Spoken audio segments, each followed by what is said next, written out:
Liverpool finally reach a verbal agreement to sign Bradley Barcola. It feels like we've been waiting the entire summer for Bradley Barcola.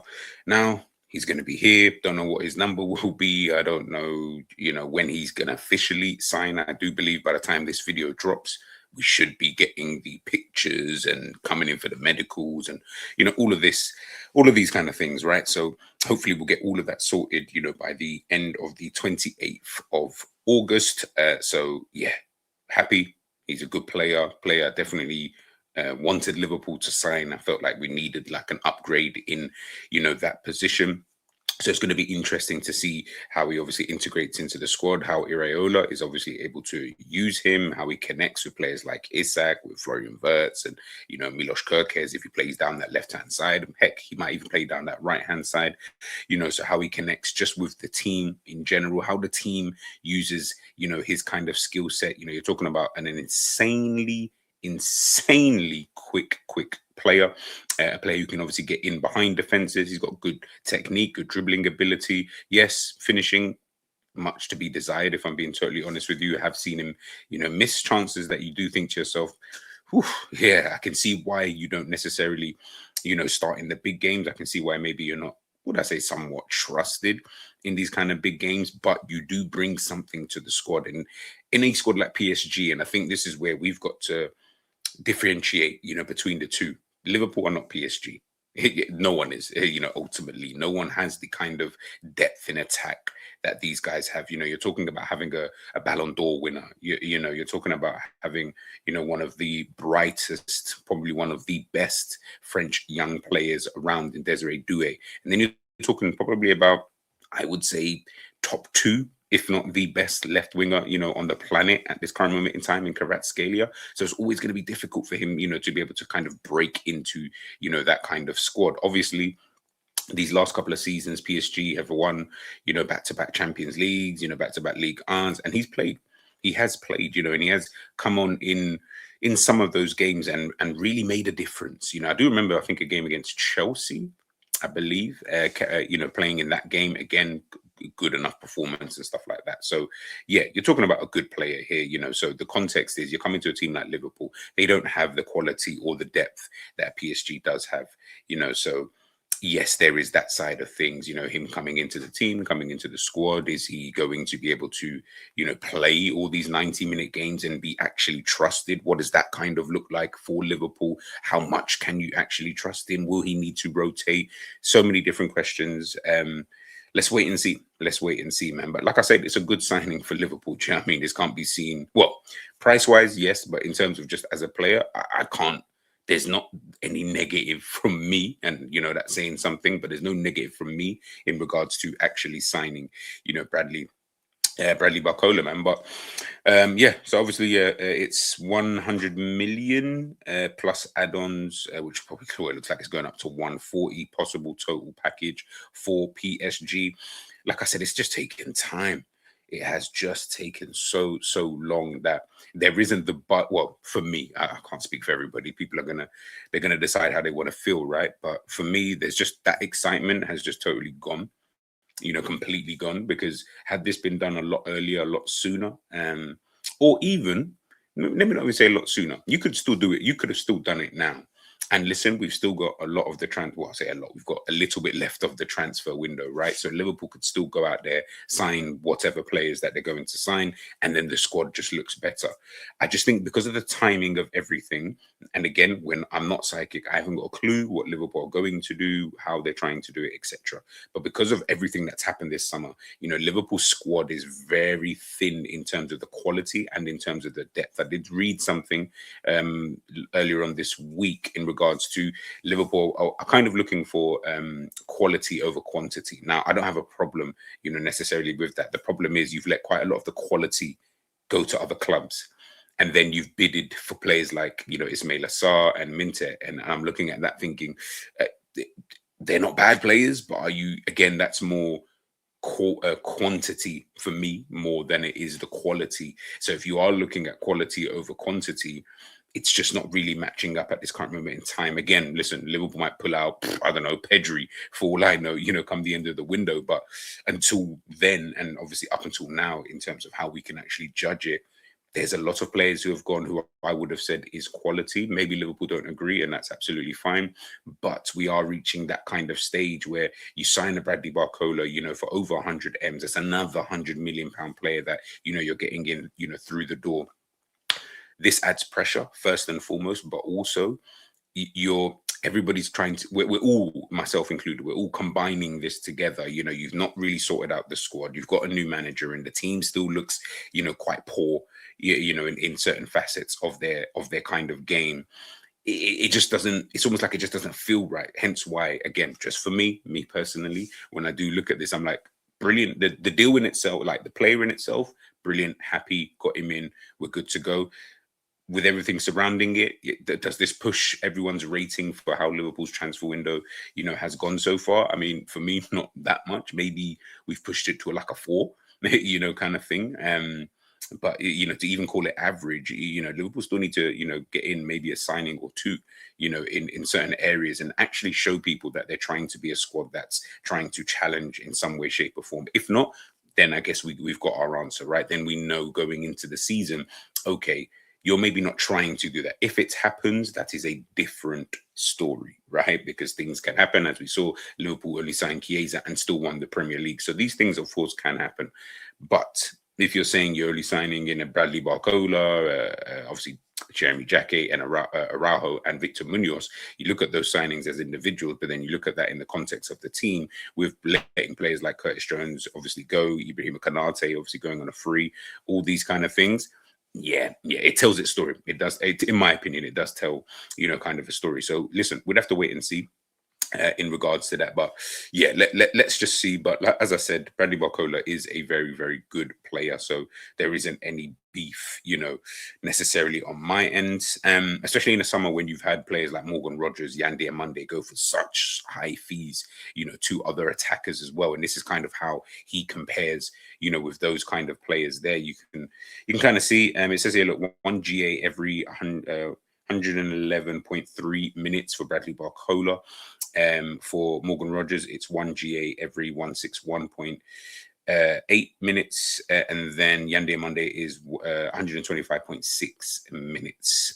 So obviously Bradley Barcola showing that he can get better GA. You could look at the league, whatever you kind of want, positioning, context to the team. Listen, provide your own context in terms of your own arguments. I'm just showing you the data. It's totally up to you how you kind of, view that. But again, it's still decent. And again, we're talking about a player who, when you look at it on the face of it, right, you're talking about a guy who had to compete, as I mentioned before, with Kvaratskhelia, with Doué, with Dembélé. Like I said, those are certified starters at the end of the day. Those are players who were very much trusted. But I mean, I'm looking here and listen, again, context and everything always has to apply. Of course it does. So we're talking about, is he playing important games and all these kind of things, right? And again, like I said, it's all about how you want to kind of sway your own argument, if I'm being totally honest with you. But here, you can see here, he's played the most minutes in the last couple of seasons. In the last 2 seasons, he's played the most minutes in all in the Ligue 1 and in the Champions League. 5,994 minutes. The next best is Ousmane Dembélé. After that, obviously, Doué. Doué has been injured. Kvaratskhelia has also been injured. Dembélé, I feel like Dembélé, maybe he's been injured, but I also feel like he's just been rested. So again, like I said, context. I'm not just going to say, oh, but look, he's played the most minutes, but behind those minutes, yes, the context is players have been injured, players are not playing in certain games. He is playing in those said games as well. So, of course, there is, all of that. He's made 63 appearances in Ligue 1 over the last couple of seasons. In the Champions League, 33 appearances. Dembélé is the next best again in that competition with 28. And then obviously Kvaratskhelia with 24. Doué's made the second most, and Doué's on 54. Then Dembélé on 51, and then Kvaratskhelia on 41. So again, whether that means he's able to then come to Liverpool and play consistently and be relied upon as one of the main players remains to be seen. I'm not going to be making any sweeping statements. He's not that type of player. We're not signing Lamine Yamal, where you're like, no, you're coming in and you've got to be the main guy and you've got to get all the goals, get all the assists, and etc. I think there's other players in the squad potentially who I'm looking at it, in that kind of regard. But ultimately, he still needs to come in and show what he can do. He still needs to come in and still be one of the better players in the Premier League. We're not gonna let you slip on by with that one. Do you get what I'm saying? I like you, but I don't like you that much. Do you get what I mean? Like, we can't just allow for you to come in like a Florian Wirtz, like an Alexander Isak, and get away with it. No. This season, you're going to need to show something. You know what I mean? I mean, preferably, of course, your best, but if not, it needs to be very much close to that. Otherwise, you'll face the same level of scrutiny that Florian Wirtz, that Alexander Isak, Jeremy Frimpong, Milos Kerkez have all faced. The same criticism that Elliot Anderson is currently facing 2 games into his tenure, at Manchester City. This is what happens when you join these, when you're in England more so, but when you join these kind of clubs, people have got a lot to say because you cost a lot of money. Don't get it twisted. If Morgan Rogers starts stinking up the place in the next 2 games, we're on his neck. So I'm going to keep the same energy with Bradley Barcola, even though I like him, as a player. So yeah, it's just one of those things. It really, really is. Last but not least, looking at this here, Cody Gakpo, again, does he stay? Will he leave? What's the situation going on there with him? I feel like it's a tricky one. It's a tricky one because if he goes, obviously, again, it all depends on what are Liverpool going to do. Are they signing another winger? Are they signing another attacker? Are they going to get a striker? I've heard news and stuff like that. Whether it's true, I don't really know. Whether or not, Liverpool sign another winger, attacker, blah, blah, blah. I just want to know the situation with Cody Gakpo. Maybe all of that comes hand in hand, because I feel like with him, I feel like he feels the same way Barcola did at PSG. Almost. But I feel like at least Barcola, I would think, as much as you believe in your own, quality, and you believe in your own kind of thing, I would think Barcola would understand a little bit more. Yes, every player wants to play. Every player wants to be the main guy, etc., etc. But he would understand that I've got a Ballon d'Or winner in front of me. I've got the best left winger, and it maybe even just be Doué that he might even just look at and think, maybe I could be playing, do you know what I mean? Or I should be seen as more important than he is, within the squad. I mean, by the minutes he is, but you know what I mean, in terms of the context of the games, right? Champions League final, who's starting? Oh, I'm not starting. I'm gonna have to come off the bench. Okay, cool. Kind of thing. Starting off in the World Cup, who's starting? Well, it's not him. It's going to be Doué. It's going to be Elise. It's going to be Mbappe, kind of thing. So those kind of things, right? Whereas Gakpo, I feel like it's a bit weird because obviously, listen, we've spoken about Liverpool's attack quite a lot. Whether you rate it, whether you don't, it is what it is, right? Diaz was obviously here. He obviously left. People had a lot to say, in regards to that. Last season, Gakpo, in my opinion, was quite rubbish. The whole team was, but obviously, if we're just talking specifically about him, I didn't feel that he was good enough.